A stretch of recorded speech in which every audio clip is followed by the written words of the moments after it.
In the meantime, ACP Watkis says one of the country's most wanted fugitives was captured in East Kingston this afternoon.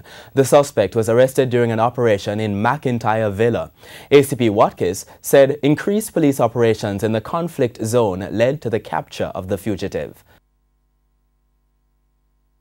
This man is known to be wanted by other division within Area 4 and possibly other division in the country in relation to the commission of murders and shooting. This is an indication that in fact the police officers are there and they are continuing to suppress the issue of shootings, gangsterism, and to remove firearms and wanted persons from the street. And these efforts will continue.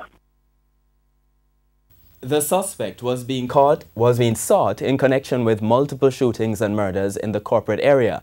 They include the deadly shooting at King's Chapel Seventh-day Adventist Church in East Kingston last December. 9 persons were shot, 3 fatally in that incident. Police investigators believe the shooters were targeting a rival gangster from West Kingston who was attending the funeral.